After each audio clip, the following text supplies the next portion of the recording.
Hey, good morning, everyone. It is another great day to be alive, and in today's episode, I have a good one for you guys. I had the opportunity to interview Sarah Alcorn. She's a private investigator in the Boston area who's been part of thousands of cases, including some high profile murder cases. Her background in Hollywood special effects and wardrobe have helped her to create disguises which she uses regularly in her daily work, most recently disguising herself as a homeless person for a case. But Sarah isn't the average private investigator. She went to Harvard and is a legacy Harvard graduate, which means she has family history at the world renowned college all the way back to her great grandfather.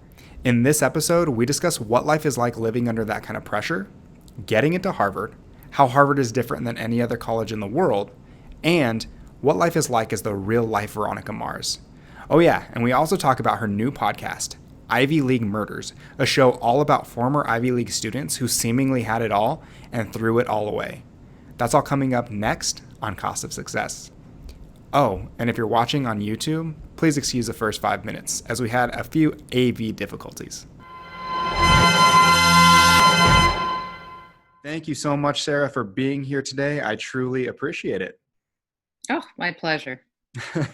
So to get started, for those of you who don't know, you have a private investigation business, and I want to get to that a little bit later. But one of the things that is very interesting, that's very rare for people to have, is you are Harvard educated. And so really impressive. Oh, thank you. So with that being said, I'd love to learn more about not only your experience going to Harvard, but prior to that, that's a dream for a lot of people to be able to get into, the number one university in the world. So, early on, what was that like for you, like growing up? Like, had that always been a dream for you to get into Harvard? Is it something you kind of thought about later on in high school? Well, I actually come from a Harvard legacy family. In other words, my father went to Harvard. My grandfather went to Harvard. My great grandfather went to Harvard. So there was a significant amount of, Harvard cred in our house, I guess, growing up. So it was, and don't get me wrong, I'm like, it came from like an immigrant family. I'm not like, on my father's side. So it wasn't like, I come from a fairly humble background. But on my mother's side, my grandfather went, and then my father went and like on a scholarship. And then I too got into Harvard. So my path was, I was, I was a very good student. I missed valedictorian by one person at my high school, which was Cambridge Fringe and Latin. And I did have my sights on Harvard, but I would have been, I think, just as happy at Brown or, maybe Vassar, or, I applied to those as well, which is so, in retrospect, so Vassar was my backup school, which I think is really crazy now. I think, what was I thinking? And I just didn't want to do too many applications, and so it was a little scary actually, because I got people at Vassar said, look, if you get into Harvard or Brown, you're not going to come here, and we know it, so forget it. Brown said no, and then my Harvard acceptance letter was lost in the mail. So I was sitting there going, oh my God, I'm not going to go to college here, because I already got 2 no's basically. And, but finally, and you get accepted when you get a thick package, not a little thin letter saying, like, thank you for applying, blah, blah, blah. So that was kind of a terrifying moment for me. Yes, and Harvard was, sort of everything I think you expect it to be, but Harvard was really kind of in my backyard. I grew up in Cambridge, so I was always used to, we would always go to Harvard lectures. All my parents' friends were professors and affiliated with Harvard. So it wasn't so exotic for me. I think sometimes people, it's a funny thing, because that's what I grew up with. I grew up in, playing in the quadrangle, which is the other place where students live at Harvard. I mean, I grew up around it. I grew up, was in the conversation, and it was, so it was definitely a goal of mine to get in. And so was very happy when I did get in. And then it was challenging when I went in. It was definitely challenging. So I was not prepared for the level of academic rigor, I guess, that was there when I got there. So I had to kind of play catch up. You have to understand, like, a lot of kids come in from prep schools, and those prep schools are like mini colleges. I went to a public high school, so my writing skills were not as good. And, so I really did have to kind of catch up once I got there. And so. What was that pressure like growing up and knowing you had this legacy to almost fulfill, where you had your father and then your grandfather doing, and I believe it was his father before him, correct? Your great-grandfather? Correct. Yeah. Yeah. So what is that pressure like as a young child, knowing all of them have done it? I have to get in. Oh, I grew up in a house where if I got a 96 on a test, the question would be what happened to that other 4%. Mm-hmm. So yeah, it was quite, for better or for worse. There was a lot of academic pressure, and but also a wonderful part of that, a wonderful side of that was being immersed in, beautiful, in incredible music and literature and culture. And grew up in Cambridge, so exposed to different cultures, and very much kind of, my family's very much kind of like citizens of the world. I feel like my parents have traveled a lot, and I have traveled somewhat. But it is a lot of pressure. I mean, it is a lot of pressure. I think the last time I just checked these numbers because I was curious about Harvard, and the acceptance rate at Harvard right now is 3.7% of all the applicants, around the world. So that's not a significant amount. And I'll be curious because now Harvard is going all online because of COVID. And I'll be curious as to whether that increases that number, decreases that acceptance rate, whether it stays the same. So that's the I know through doing a little bit of reading and research, I know that your father's pretty accomplished. He is an author. Is that correct? Yes, he is. He's written, I think, 10 novels, actually. So what about the legacy before him? Have they gone on to, do things like that as well, in academics or anything like that? Well, I don't know about my great-grandfather. My grandfather was, I believe he was, oh, I should know this. He had kind of a what is the word I'm looking for? I'm so sorry. No, you're okay. Don't worry. Take your time. No, my brain is fuzzy right now. He had a bit of a kind of a foreign legion job. So he actually lived in Turkey for a while. He collected antiques. And so that was his path that he took. But in terms of writing and creating, not much, just antique collecting. But for him to be able to go there, did they continue with that kind of pressure on your dad to, hey, I got into Harvard? Or is that maybe not so much pressure, but just, an internal desire to want to impress your parents and wanting to go there? Well, what's curious is so I'm legacy, but my mother's father went to Harvard. And then my father was actually a war orphan from England. So mm-hmm. He came to this country. He was like a farmer's son. He just happened to be really, really smart. And he got into Harvard on a scholarship, basically. So it wasn't like, it's like on the one, so I have two trees of my family, if that makes sense. So it does. Yeah, it does. On my mom's side, it's, the aristocrats, if you will, and on my dad's side, it's farmers. Got it. So to break That's it down, my dad would just happen to be a smart farmer and yeah. put himself through Harvard. So it's Well, like you said, there's a 3.7% acceptance rate when it comes to Harvard. So with something like that, there's something that often has to stand out. So how much of it is there a legacy when it comes to getting in that, hey, my parents went here, I want to go here, that maybe they'll kind of accept you more likely? Because like you said, you missed valedictorian by one. So how do you separate yourself amongst the other candidates around the world that are trying to get in?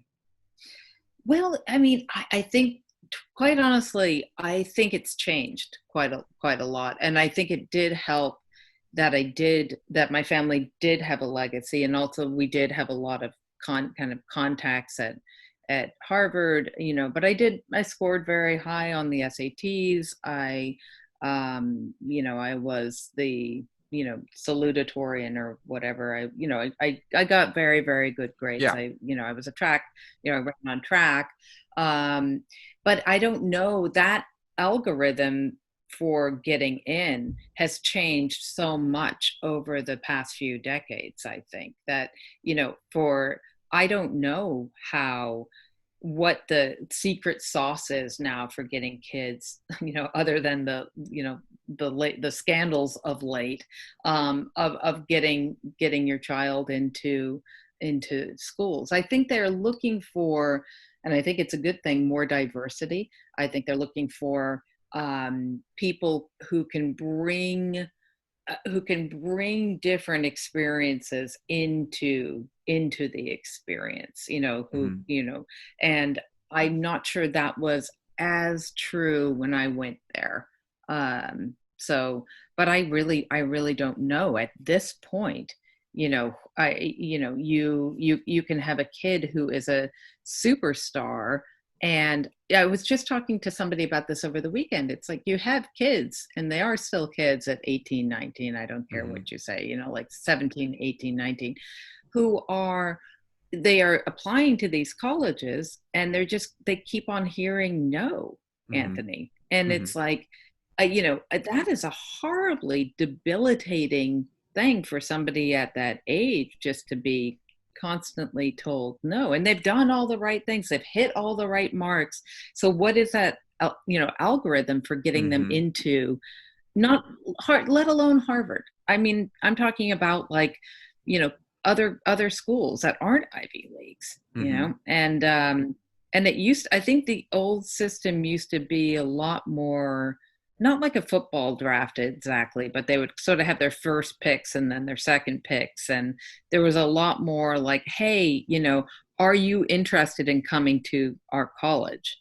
And now it's as if the power dynamic has changed a lot. And it's terrifying for parents to have to, and for kids of that age to have to apply to these colleges. I really feel for them. And well, that's one thing, is as somebody who's gone there, what the college can do for you, the connections that it brings. I mean, the Harvard alum have created some of the greatest companies the world has ever seen. So with that, I mean, is that, your dream as well, to have, your kids go there? And if so, what things do you have them do besides just, hey, work hard and just try and get good grades? Is there anything else you kind of are pushing for that? Well, I frankly, I feel like my daughter is probably more of an artist than an academic. And she's very, very good. So I think she's probably going to be taking a different path in her life. So I think you have to, as a parent, and figure out what is best for your child, and not. I spent a long time struggling with this, where my parental ego was like, my daughter also has to go to Harvard. Right. And it's like, and I also had my sister with her kids beforehand, 3 amazing kids who hit all the points, and they didn't get in anywhere. And it really made me think, I'm not sure I want to subject my daughter to, my advice though, if you are out there and you're listening and you're going, okay, what is some of the secret sauce? I think, I think if you contribute to Harvard, Hmm. and in a consistent way, or whatever college you're courting, I think you kind of have to court them. You have to Mm. give them some money every year. You've got to be a presence so that you're not a sort of your child then is not an unknown entity when they do go to when they do go to apply. Yeah. Establish a relationship. It's really the sort of Dale Carnegie kind of stuff, but I really do feel like it's like, have that connection with people, and that's what gets things done. So including that. When you got in, you talk about the rigors, and I know you've not, you haven't gone to a different colleges, so it's hard to compare something where you haven't been to. But specifically, when you were going to Harvard at the time you went, what was so great about Harvard that makes it the number one college in the world, in your opinion, from your experience? Oh, well, I would say that the professors the kind of talent they would attract in terms of professors, they had people like E.O. Wilson, who is very famous in the biology field. They had Simon Schama, who's incredible in art history. They had Seamus Heaney, the famous Irish poet, teaching poetry classes and teaching English classes. They really just were able to attract very, very big names. Timothy Leary, if you remember, Timothy Leary was like a big drug experimenter. He's pretty famous, and for his experimentations with psychedelics in prisons and that type of thing. But they attract these. It can attract that type of academic Hmm. talent and brilliance, really. So that's I think that's one of the things. My experience though with Harvard was the way. Oh, I'm so sorry. Oh, you're okay. The path that I took, really the path that I took was one where I was, ran track in high school. I was a good girl. I, hit all the marks. And then when I got to Harvard, I think something happened to me where I wanted to, I wanted to go out and party Hmm. so I kind of slacked off, to tell you the Sure. truth. And so I hate saying that because what a waste of like time and resources. And but that was a little bit of where I was in my life at that point. So Yeah, I and just I'm kind of sure. wanted to No, I get it. to That's what happens at that age. You've been working so hard for so many years. You finally got the goal. You finally got in. So it makes sense that you would want to enjoy your life a little bit when you're an yeah, adult. right. So, I just wish I had done that later, a right. little bit later, but no, it's okay. But I really loved, the great thing about Harvard too, is that you run into just amazing people. My classmates are so wonderful, and I love going to my reunions. I was heartbroken this year to not be able to go to my Hmm. reunions, because not only are they so super impressive. I mean, I went to school with the woman who started YouTube. I mean, there's Was Susan it's Wojcicki? You went with her? I think, yeah, I think so. It's like one of the first founders or Yeah. what.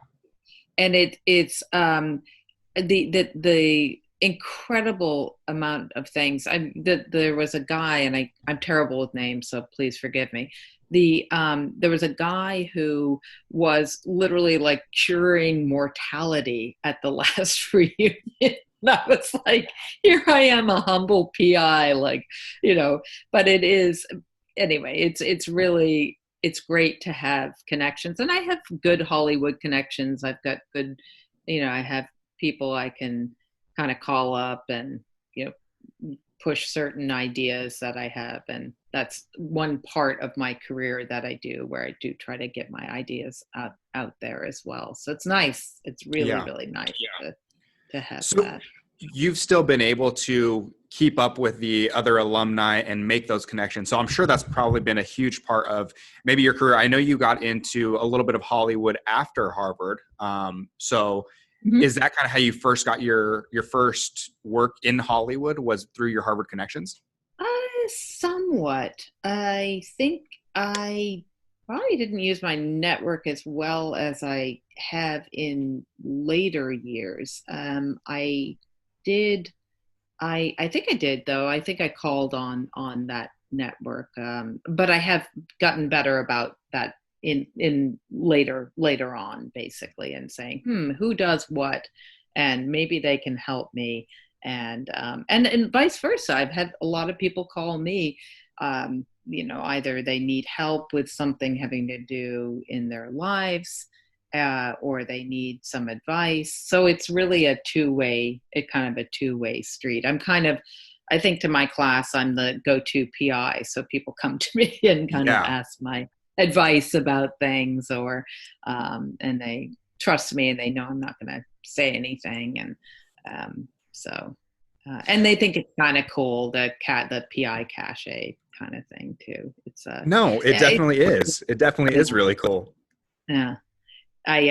Because most people know at this point, but it's funny, having been going to having been to a few reunions now. I feel like people, they always kind of perk up when I tell them what I do. Oh my God, you're kidding! If I haven't talked to them or have been in touch with them, but yeah, my classmates are great, and I think I have even more of an appreciation of them now than I did when I was in college. Hmm. um I feel like I was kind of immature at that age. That's Yeah, that, that's understandable. In your early 20s, it's the time to make mistakes. yeah, it is. That's what your 20s are for. Just absolutely, it's I agree.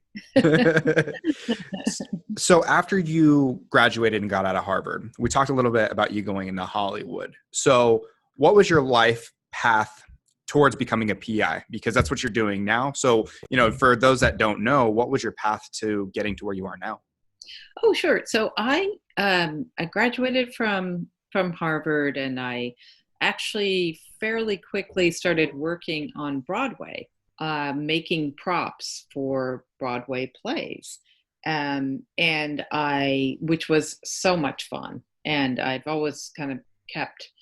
I've always been an artist. I've always made things with my hands, and it was I just very fun world. And then I took that and I decided I wanted to get into the movie business. So I went out to LA for 5 years and did the same thing in movies, and did set decoration and making props. And when I say making props, that means you have two actors and anything that the actor is handling. I've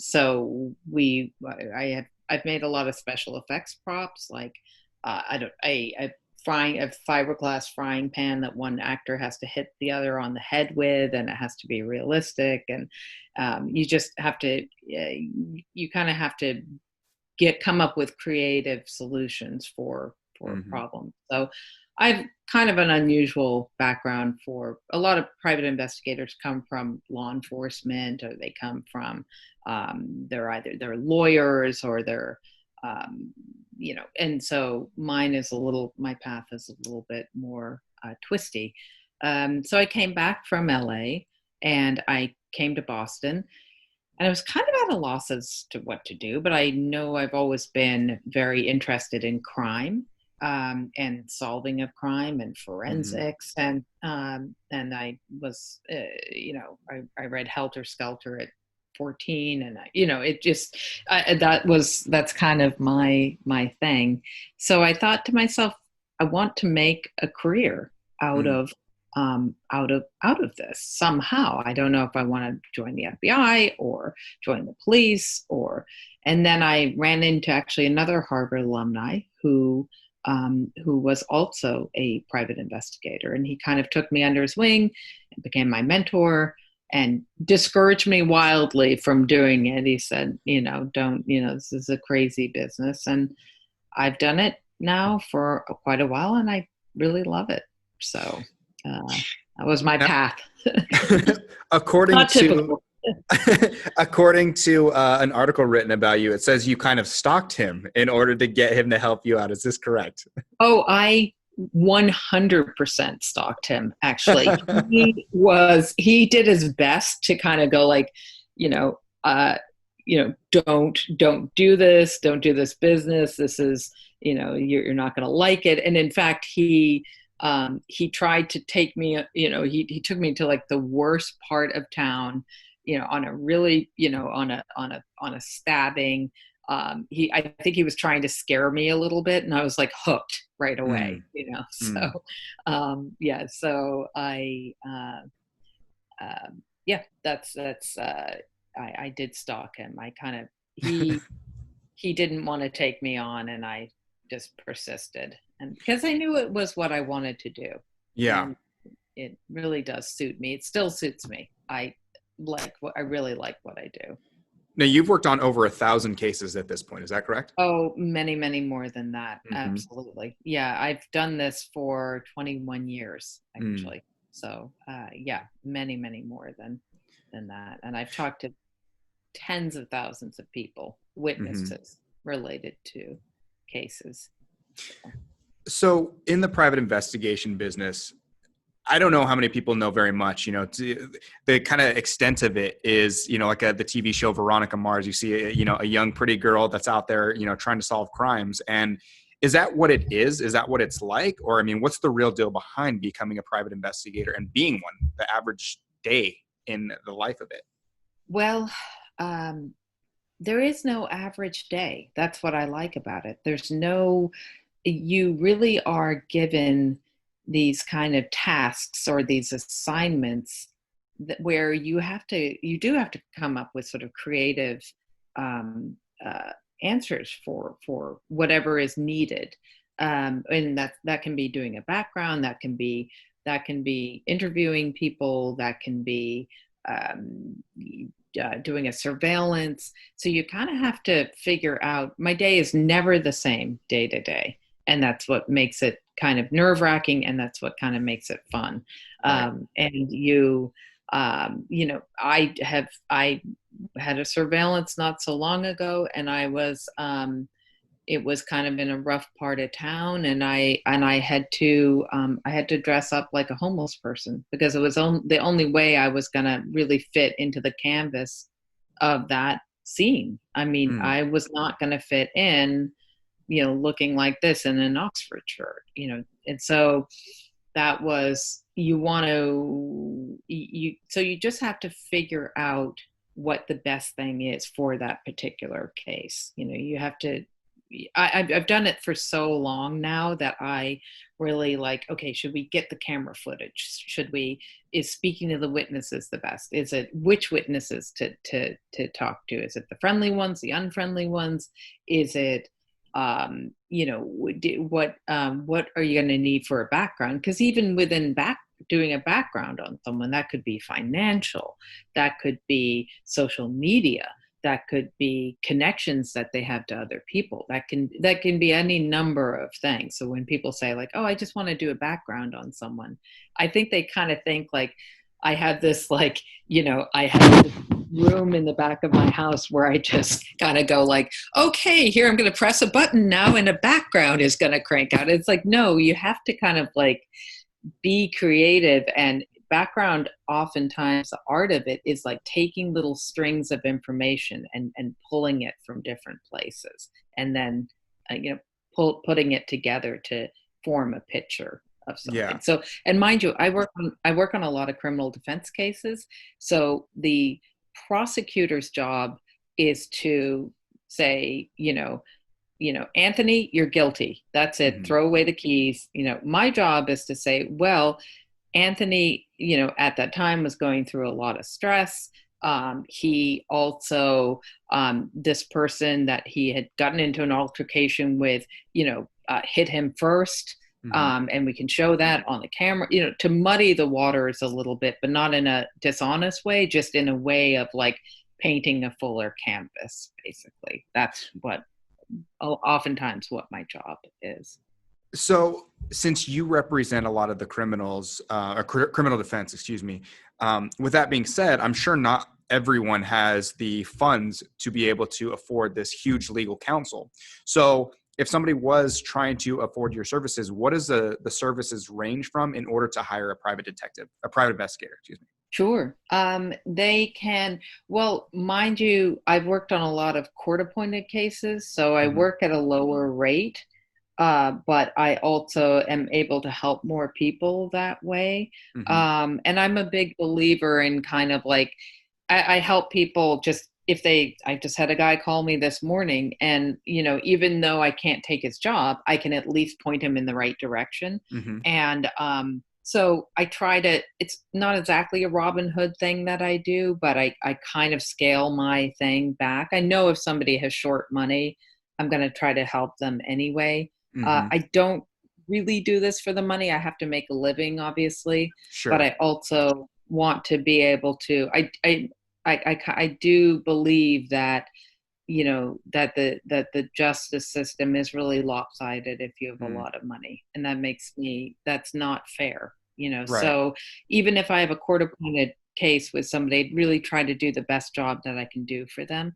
And, and because it's investigations, they are a little bit like you're making the same product, and so my investigation is not any different for somebody who has, has a private counsel or a public counsel, basically. So just, I really feel strongly about that though, because I can't stand seeing poor defendants getting walloped by the system, and then richer ones getting off because they have the money to hire the better whatever counsel, lawyer, defense team, investigators, that type of thing. So then you call personally me a socialist or whatever.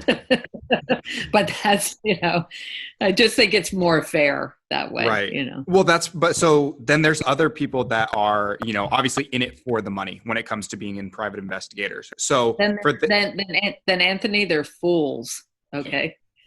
No. I was just wondering, with somebody like those people who are more in it for the money, how much can their services range up to? Like, is that something that can be very, very expensive? So for example, trying to find out if, somebody is, cheating, and you're trying to, can those services range pretty high for high? Yeah. Network? I mean, my hourly rate is $150 an hour, which sounds expensive, but in terms of the Boston scale, it's right where it needs to be. Some people charge $200, some people charge less, more, but it's right in the, that's pretty much what. Got it. That's what I charge. So. Now, for those people that are listening on the podcast, they can't see that you're clearly a very beautiful woman. So the reason I say that is because you are in dangerous situations. So having done this for 20 years, being a young, beautiful woman in those dangerous areas, how did you worry about your safety, and what did you do in those situations? Well, I have been, honestly, I think I've been to, like many bad neighborhoods, not just in Boston, but up in like Lawrence. There's other places like Worcester. Springfield is terrible. I mean, it's got a terrible drug problem, but honestly, if you show up and you're respectful and you've got a sort of clipboard in your hand, I think oftentimes people perceive, if you're not perceived as a threat, then but I have been in situations, and I don't carry a gun, where I get out of my car and I pat my back. You pat your pocket in the back, and that's the sign of like, I've got a gun. Mm. so that's, because you're being clocked basically, and you kind of have to act the part. And, but I have, thank God, never been, I've never really, I was chased out of the projects one time, but it's, you know, I'm pretty tough, and I'm pretty good on my feet. And I truly kind of feel like if you treat people with respect, they'll treat you back with respect Mhm. often, but I had one woman who I knocked on her door, and and I said, hey, is Doris here, whatever her name was, I'm Mhm. representing so and so. And she took this pit bull, and she like pushed it out at me, and she was like, Mm. this is, he's the reason why I even have this dog.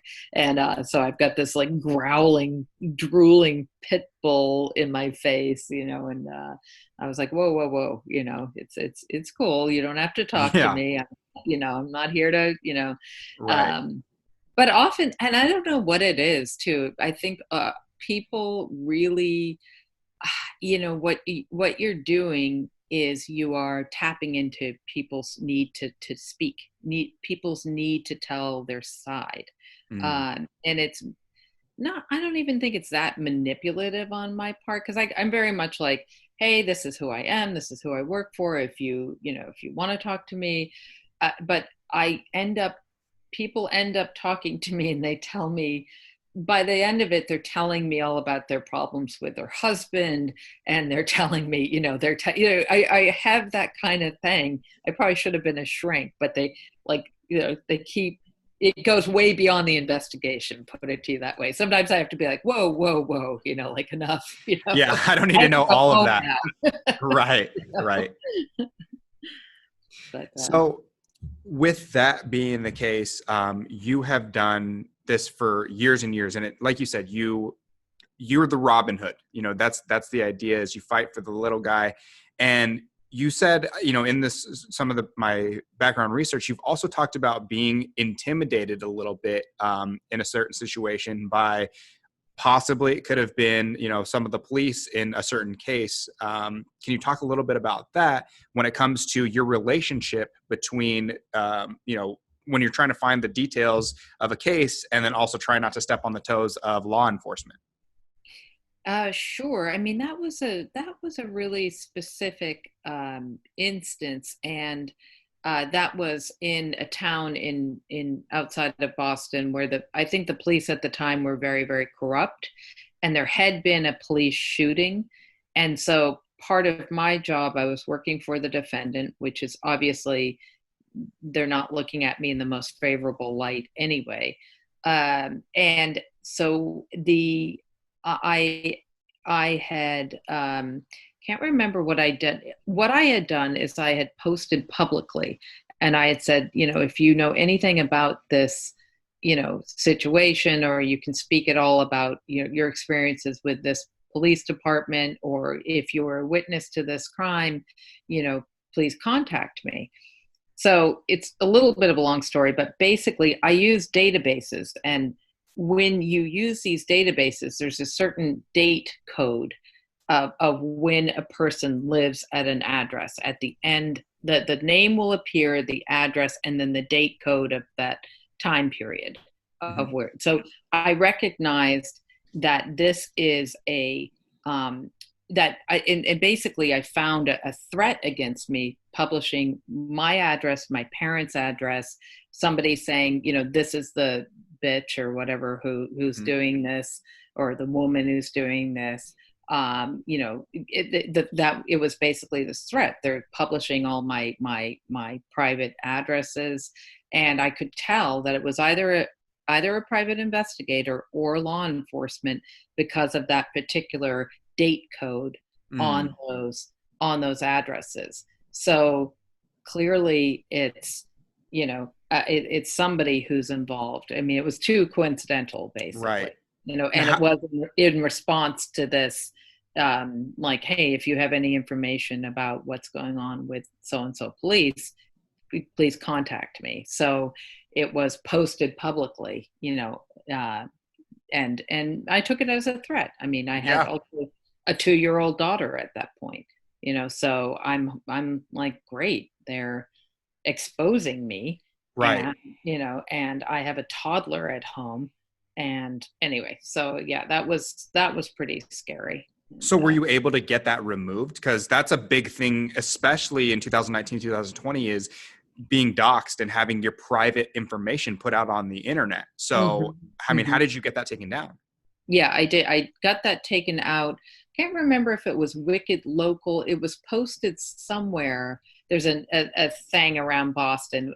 Wicked is a big Boston thing. Like, that's wicked cool. Hmm. So Wicked Local, and I don't know if that's around the country, but that's a big thing around here. It's basically like what the weather is, and the Red Sox won, and so and so was arrested for taking their whatever public indecency. So it's this that's where everybody posts in their particular town. So I think I remember I contacted them and I was like, you have to take that down. Yeah. So yeah, I think I got it taken down pretty quickly. And I was actually going to lodge a complaint with the attorney general's office. So but You just have, I got out of the case, and I was like, I yeah. just want to like let it lie. So So my last question for you is about mentorships, because, you started out in one industry in Hollywood and have kind of had this journey to finding something that you really love and you really enjoy. But in order to get there, like you said, you had to find a mentor. And I believe you were mentored for 5 years before you went on your own. Is that correct? 3 years pretty much, and then I just stayed with his company. Basically, I stayed and and worked with him after. It's only the mentorship is only 3 years in Hmm. Massachusetts. So after that, you can kind of go out on your own. But I stayed 2 more years with him, working under him. So how important would you say mentorships are? And then when it comes to starting your own business, what are the kind of the things that you would recommend that anybody does prior to starting their own business? Ooh. Well, I think I can only really speak to the private investigation business. And what would I say? I think just staying really on top of things and just being really super organized, making the connections, also making the right connections and hiring the right people. I'll tell you something. It's like I am pretty good at online searches, but I actually hire a couple of young people to do my social media searches because they're really good. Like they Hmm. find stuff. I think you have to kind of know your own limitations, but also Yeah. I'm pretty much a lone wolf. I'm not really like I'll bring people on if I need somebody for a surveillance. Like my business is not, I don't manage 20 investigators, and I have no desire to do that. Mine's a very boutique, specific, intentionally part-time to full-time type of position. And I like it that way. It gives me flexibility. I have time to do other things like my podcast. So I kind of and to be a mom to my daughter, it Hmm. structures my time a little bit. That works better for me, basically. So Yeah. and it can be sometimes more than full time, and there's no set hours, basically. And sometimes I'll find myself at 6 o'clock in the morning on a Sunday working, but Hmm. I can make my own hours, and that's been great Yeah, for me as well. I'm That sure. I can. It's Monday morning, and I don't. I have work to do, but as long as I Hmm. get it done within a certain amount of time, I'm good, Yeah. basically. So, I'd rather, I guess, and I know this is a business. I know this is a business show, but I guess philosophically, I feel that having, I'd rather have time over money, if that Hmm. makes sense. No, it Because absolutely does. It absolutely does, because that's really, yes, business making money is a great thing. But at the end of the day, in my opinion, what I want is the fulfillment in my work and in my yeah. life, to have that work and life balance. And that I agree. And I think if you do that, you'll never work a day in your life, Hmm. actually. Hmm. Because you will be, it won't be a grind. It's like, that's how I feel. I Yeah. feel like my work is so fun, and my whole life is pretty fun. And Hmm. I'm lucky, and Yeah. I'm not, I mean, believe me, I am not rolling in it. I am not, but I'd rather have that than uh, having to do something that I don't enjoy. I would be Right. terrible, and at that. So I can't do that, and I'm spoiled. I'm like, I got raised by wolves or something like that. I Yeah. just can't go back. I could never work in a cubicle or an office. I'd much rather dress like a homeless person and go. I'm sorry, it's just more fun, and it's dangerous and it's kind of exciting, and it's it works for me. Yeah, absolutely. Absolutely. And so I know you mentioned your podcast. I'm going to let you promote that in 1 second, but for if anybody in the greater Boston area that wants to use your services, what is the name of your private investigation company? Well, I actually pretty much only work for attorneys. Okay. Got it. So that's so my business name is Greystone's Investigation. But yeah, I pretty much only work for attorneys, and I try to keep it that way as well, because I'm a little bit more hamstrung with private citizens. I can't, if you need to find your long lost cousin, I can't do it for you, Hmm. because there are certain rules so I've just narrowed it down, and I just basically work for attorneys. I know I frustrate the hell out of Google, because they're always like, you can optimize your web page. Your web page is really flat and boring, and I'm like, I like it that way because I want to have a web page, but I'm in an unusual position of not. I don't really promote myself. I'm more like, I've had a client base, some of whom I've worked with for 18, 19, 20 years, you Hmm. know. So, Yeah. that's Well, then what about your podcast? Let's promote that then. oh, all day long, please. So my podcast, which I have with my partner Laura McDonald, it's called Ivy League Murders. Hmm. And Ivy League Murders is basically, it was Laura's brainchild, her concept. And what we do is we look at heavy duty cases, murders, serious crimes having to do with academia. So the people were either victims or perpetrators who went to Ivy League, some connection to the Ivy League. And it's, we kind of have uh, named it a little, it's like crime and privilege, basically. Hmm. That's Hmm. kind of what we, don't steal that. Okay. You We're got it. copywriting that. Okay. But we, and the basic thing we look at is people who sort of seemingly have it all and throw it all away, and Yeah. that's and why. And I've always been fascinated with, why people commit crime, why people particularly murder someone, which is the ultimate sort of human failing, if you will, and what are the reasons behind it? What was it for that individual? What happened to them? And Mm. and I think the assumption is, oh, they went to Yale, so they must be so smart, and that, but that those kind of smarts, those kind of intellectual smarts, don't necessarily translate to being any more emotionally intelligent than someone else. Yeah. So that's kind of, and we were on our ninth episode.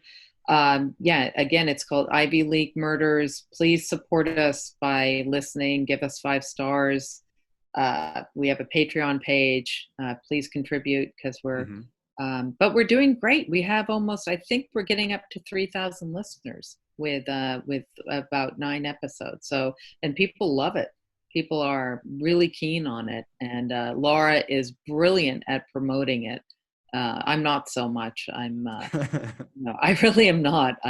She's much more like, I've never told anyone I've gone to Harvard more than I have in the past, 5 months of doing this with her. Because I'm kind of like, the Harvard thing is important. I'm proud of it. I love my classmates, but it's not something I feel like at this point in my life. It's not like I have to be like, I went to Harvard. It's like, Yeah. it's, I think the appreciation I have for Harvard is that it gave me a lot of intellectual curiosity, but you can have that curiosity wherever you are in your life, Mm. pick up, learn about history, learn about literature, learn about music, learn about the things that speak to you, and then craft a career from it. That's what I would say to any young person, old person, anybody who's trying to figure out what they want to do. Yeah. Absolutely. Well, thank you so much for taking the time to be here with me today. I appreciate all of the knowledge that I have learned today, and I will make sure to listen to your next episode. When do you guys come out with episodes for Ivy League Murders? Thursdays, generally. All right. Thursdays, Ivy League Murders. Thank you so very much. That's Miss Sarah Alcorn on the podcast. Thank you so much, and you have a great rest of your day. Thank you so much.